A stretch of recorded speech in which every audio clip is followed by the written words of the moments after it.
Actually, I want to hear very first about the law enforcement that's down there, just as we still talk about what it looks like as they're immediately crossing, because we know we have the Border Patrol, we've got Texas DPS, the Department of Public Security, we've got Texas Guard, 1,500 troops were sent down by the federal government. Michael, maybe you can tell us, what are each of those different units doing? Is their role? Are they cooperating with each other? What does that look like? Mostly they're just facilitating the invasion. I mean, that's just the bottom line. Like last night, I was out on the border. I finally got to bed at 5 in the morning. And we're out there going through, just watching people be loaded onto buses to be processed in and released. I mean, that's the bottom line. Let's get past all the, the medals or whatever. Last night, for instance, we found 3 bags that were unopened on the border, on the U.S. side of the border.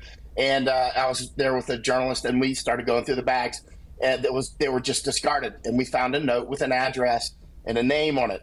So I photographed that, sent it to a private investigator who works for me, and within 20 minutes we found probably the contact of the person who discarded their bag, and it's some strange and interesting person in Georgia, and got the address and all these sorts of things, and it's just some very strange connection. Why isn't U.S. intelligence down here going through every little snippet that's released? We do this stuff constantly, all the time. Like I encounter people and we know who they are within minutes, and some of them are very suspicious. Jason knows this, and actually both of the gentlemen here, Victor knows it as well. I mean, we are letting through a lot of actual spies. We're letting through a lot of people that are actual gangsters, and we're letting through a lot of tuberculosis. I was with someone on Thursday who was on the border at Gate 42 at El Paso. He said he was just on the Mexican side, and he saw someone